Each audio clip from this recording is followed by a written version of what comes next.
Good morning to all of you. हमारा chapter चल रहा है वैदिक काल, और पिछली क्लास में हमने देखा था वैदिक कालीन शिक्षा व्यवस्था, जिसमें जो विद्यार्थी गुरु के समीप रह के आश्रम में ही शिक्षा ग्रहण करते थे उन्हें अंतेवासी कहा जाता था। इस चीज़ को आप अपने रजिस्टर में नोट करें। और आज हम देखते हैं धार्मिक जीवन। धार्मिक जीवन में देवताओं को वैदिक काल में मुख्य रूप से 3 भागों में बांटा गया था। फर्स्ट है आकाश देवता, जिसमें सूर्य, धौष, वरुण, मित्र, पूषण, अदिति आदि और उषा, अश्विन आदि शामिल थे। सेकंड है अंतरिक्ष देवता। अंतरिक्ष देवता में इंद्र, रुद्र, मरुत, वायु, पर्जन्य यानी बादलों के देवता शामिल थे।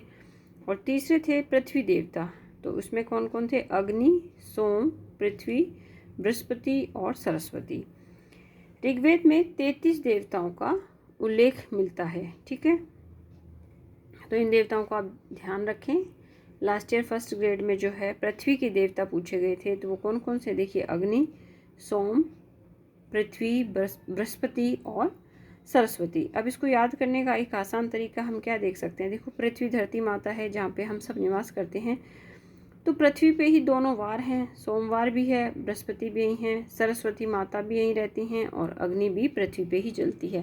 तो इस तरह से हम ट्रिक लगा के अगर चीज़ों को याद करते हैं तो वो लॉन्ग टाइम के लिए याद रहती हैं। अब आगे देखते हैं। प्रमुख देवता इंद्र का सबसे महत्वपूर्ण स्थान था, उसे पुरंदर कहा गया है। ऋग्वेद के दूसरे मंडल में इंद्र स्तुति के लिए 250 सूक्त हैं। अग्नि के लिए, इंद्र के बाद अग्निदेव के लिए 200 सूक्त हैं और वरुण देव के तीसरा स्थान दिया गया है और वरुण जी के लिए 30 बार उनका उल्लेख किया गया है। तो इस प्रकार देखिए, सबसे महत्वपूर्ण देवता जो है वो किसे बताया गया है? यहाँ पे इंद्र को, जिनके 250 सूक्त हैं। तो ये भी आ जाता है एग्जाम में क्वेश्चन। तो ये चीज़ें जो है बिल्कुल डीप स्टडी वाली हैं, जो कि हमको अपना नेट एग्जाम क्लियर करने के लिए हमारे पास में होनी ही चाहिए। नेक्स्ट है उपासना विधि। ऋग्वेद में उपासना विधि के 2 तरीके थे, प्रार्थना और दूसरा था यज्ञ। यज्ञों में अग्नि, मांस से यहाँ मतलब है मसूर की दाल तथा सुगंधित सामग्रियों की आहुति दी जाती थी।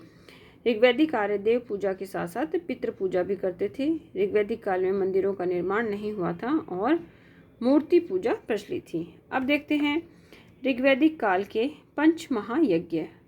फर्स्ट जो यज्ञ था वो था ब्रह्म यज्ञ। अध्ययन अध्यापन द्वारा ब्रह्म के प्रति कृतज्ञता प्रकट करने के लिए ब्रह्म यज्ञ किया जाता था। दूसरा था देव यज्ञ। हवन द्वारा देवताओं की पूजा अर्चना की जाती थी। थर्ड है पितृयज्ञ, पितरों को जल भोजन अर्पण करना।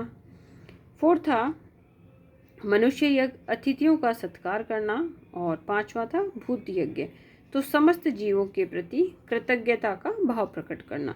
तो इस प्रकार ऋग्वेद में 5 महायज्ञ थे। ठीक है, और ये एग्जाम में भी क्वेश्चन आ जाता है, तो ये हमें याद होने चाहिए। ब्रह्म, देव, पितृ, मनुष्य और भूत। नेक्स्ट है आश्रम व्यवस्था। तो आश्रम को मुख्य रूप से 4 भागों में बांटा गया था, मतलब अपने जीवन को 25-25 के 4 भागों में डिवाइड किया गया। तो ब्रह्मचर्य था आपका 25 वर्ष तक, गृहस्थ आश्रम 25 से 50, वानप्रस्थ 50 से 75 और संन्यास आश्रम था हमारा 75 से 100। तो ब्रह्मचर्य में आपको पता ही है कि जैसे जो अपनी स्टूडेंट लाइफ होती है, वहाँ हमारा काम क्या है? सिर्फ शिक्षा ग्रहण करना। सेकंड अपना होता है गृहस्थ आश्रम की 25 के बाद शादी हो जाती है, हम अपना परिवार बनाते हैं। उसके बाद में है वानप्रस्थ आश्रम है, तो इसमें हम क्या करते हैं? गृह त्याग कर सांसारिक जीवन को छोड़कर वन में या वृक्षों में जाकर रहते हैं, कंदमूल खाकर अपना जीवन व्यतीत करते हैं। और फोर्थ था संन्यास आश्रम। संन्यास आश्रम जो है वो पूरी तरह से बहुत ही कठिन और विरक्तिपूर्ण था। इस अवस्था में ब्रह्मचारी, सत्यनिष्ठ, क्रोधहीन, अहिंसा वृत्ति का त्याग करना, क्षमाशील होना, इस तरह की व्यवस्थाएं जो है वो लागू होती थी। और इस अवस्था में केवल भिक्षा मांगकर जीवन यापन करते थे और भिक्षा भी केवल 8 से 10 घरों में मांगी जाती थी। तो इस प्रकार से आज हमारा जो है वैदिक काल समाप्त होता है।